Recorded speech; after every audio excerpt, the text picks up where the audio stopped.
తిరుపతి దొంగ ఓటులో ఒక కొత్త ట్విస్ట్ నెలకొంది. ఆర్టీఓ కార్యాలయంలో పనిచేసిన ముగ్గురిని పోలీసులు అదుపులోకి తీసుకున్నారు. అప్పట్లో ఉప కమిషనర్ గా ఉన్న ప్రస్తుతం తిరుపతి కమిషనర్ హరిత ఫిర్యాదులో పోలీసులు దర్యాప్తు చేస్తున్నారు.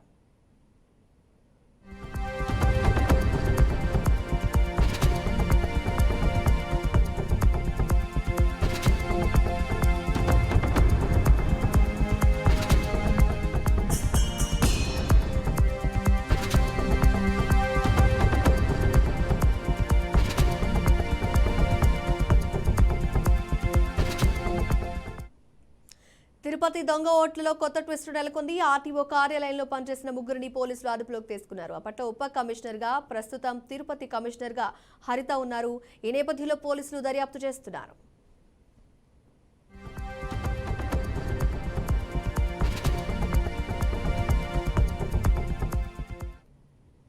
తిరుపతిలో దొంగ ఓట్ల కథ రోజు రోజుకి ముదురుతోంది. అక్రమాలకు పాల్పడ్డ అప్పటి ఎన్నికల అధికారులు జాతకం ఒక్కొక్కటి బయటకు వస్తోంది. ఇప్పటికే కలెక్టర్ గిరీష్ ను సస్పెన్షన్ చేసిన కేంద్ర ఎన్నికల కమిషన్ మరికొందరిపై వేటుకు రంగం సిద్ధం చేసినట్టు తెలుస్తోంది. అక్రమాలకు పాల్పడ్డ వారిపై కేసులు పెట్టి అరెస్ట్ చేయాలని ఎస్పీ పరమేశ్వరరెడ్డికి బీజేపీ నాయకులు కోరారు. దీనిపై మరింత సమాచారం మా రీజనల్ కోఆర్డినేటర్ గోపీనాథ్ అందిస్తారు. గత ఉప ఎన్నికల్లో పెద్ద ఎత్తున దొంగ ఓట్లు చేయడం జరిగింది. పెద్ద ఎత్తున అక్రమాలు చేశారు వైసీపీకి సంబంధించిన అధికారులు కావచ్చు, లేదంటే సిబ్బంది కావచ్చు. ఇప్పటికే ఎలక్షన్ కమిషన్ ఒక అధికారిపైన వేటు వేసింది. మరో దాదాపుగా ఒక 20 మంది అధికారులు సిబ్బంది ఉన్నట్లు తెలుస్తూ ఉంది. అయితే ఈ విషయంలో ఇప్పటికే బీజేపీ ఒక అడుగు ముందుకేసి పెద్ద ఎత్తున ఆందోళనలు చేసి వాస్తవాలన్నింటినీ కూడా అక్రమాలన్నింటినీ కూడా బయటపెట్టేందుకు ఇప్పటికే చాలా రకాలుగా ప్రయత్నాలు ముమ్మరం చేసింది. ఇవాళ కూడా తిరుపతి ఎస్పీ పరమేశ్వర్ రెడ్డిని కూడా బీజేపీ అధికార ప్రతినిధి భానుప్రకాష్ రెడ్డి గారు కలిసి జరిగినటువంటి అక్రమాలపైన ఆయనకు వివరించే ప్రయత్నం చేశారు. వాళ్ళపైన కఠిన చర్యలు తీసుకునేందుకు చర్యలు తీసుకోవాలని చెప్పి కోరుతున్నారు. అయితే భానుప్రకాష్ రెడ్డి గారు మనతో ఉన్నారు. సార్ చెప్పండి, ఏంటి అంటే ఇవాళకి సంబంధించి మీరు పెద్ద ఎత్తున అంటే మీరు కావచ్చు, మీ పార్టీ కావచ్చు, పురంధరేశ్వర్ కావచ్చు, కేంద్ర ఎన్నికల సంఘాన్ని కలవడం జరిగింది. పెద్ద ఎత్తున అక్రమాలన్నీ బయటకు తీసుకొచ్చారు. జరుగుతున్న పరిణామాలు రాబోయే రోజులు వీటిపైన పూర్తి స్థాయిలో చర్యలు కొనసాగుతాయి. అసలు ప్రజాస్వామ్య పద్ధతిలో ఆంధ్రప్రదేశ్లో ఎన్నికలు జరగట్లేదు.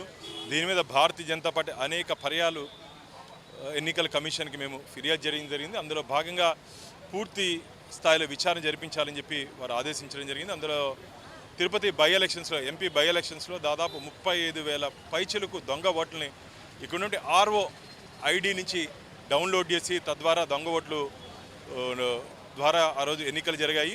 దీంట్లో పూర్తిగా అధికార పార్టీ నాయకుల హస్తం ఉందని చెప్పి భారతీయ జనతా పార్టీ ఆరోపిస్తోంది. వారిని తప్పించి కేవలం ఎఫ్ఐఆర్లో ముగ్గురు అక్కడ కాంట్రాక్ట్ పద్ధతిలో పనిచేస్తున్నటువంటి నాయకు, విజయ్ కుమార్, ప్రతాప్ని దీనిలో ఇరికించే ప్రయత్నం చేస్తున్నారు.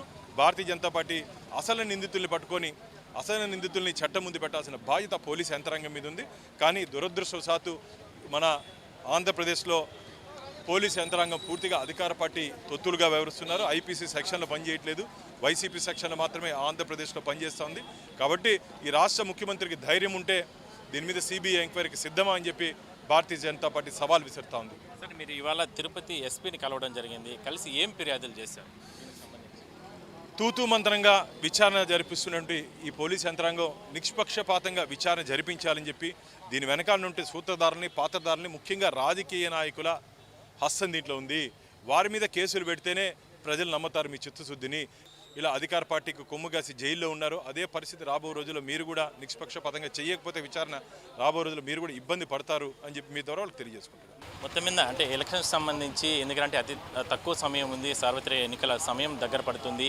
అయితే ఫైనల్ లిస్టు చేయడానికి కూడా ఇప్పటికే కూడా ఎన్నికల అధికారులు కసరత్తు ముమ్మరం చేసిన నేపథ్యంలో గతంలో జరిగినటువంటి అక్రమాలన్నింటినీ కూడా బయటపెట్టి వాటిపైన కఠిన చర్యలు తీసుకునే రకంగా తీసుకున్న తర్వాతనే ఈ లిస్టును కూడా అంటే ముందుగా తీసుకురావాలి. లేదంటే ఎందుకంటే అక్రమాలు ఆల్రెడీ గతంలో 35,000 ఓట్ల వరకు కూడా దొంగ ఓట్లు ఎక్కించారు. కాబట్టి మరి ఈ లిస్టులో కూడా అవన్నీ కూడా యాడ్ అయ్యి వచ్చే అవకాశం ఉంది. అదే కాకుండా పెద్ద ఎత్తున దాదాపుగా 30 మంది 40 మంది అధికారులు, అది పోలీసు అధికారులు కావచ్చు, లేదంటే అప్పట్లో పనిచేసినటువంటి ఎన్నికల అధికారులు, వీళ్ళందరూ కూడా ఈ అక్రమాల్లో పాలు పంచుకున్నారు. కేవలం ఇవాళ తూతు మంత్రంగా కేవలం 2-3 అక్కడ పనిచేసిన సిబ్బంది పైన చర్యలు తీసుకుని వాళ్ళపైన ఎఫ్ఐఆర్లు నమోదు చేసి ఈ రకంగా మరో అక్రమాలకు పాల్పడుతున్నారంటూ కూడా బీజేపీ నేత అధికార ప్రతినిధి భానుప్రకాష్ డిమాండ్ చేస్తున్నారు. పూర్తి స్థాయిలో వాస్తవాలన్నింటినీ కూడా బయటకు రావాలంటే పూర్తి స్థాయిలో జరిగిన అక్రమాలపైన విచారణ జరిపి అందరిపైన చర్యలు తీసుకోవాలని చెప్పి కూడా డిమాండ్ చేస్తున్నారు. వీడియో జర్నలిస్ట్ కోటితో కలిసి గోపినాథ్, బీఆర్కే న్యూస్, తిరుపతి నుంచి.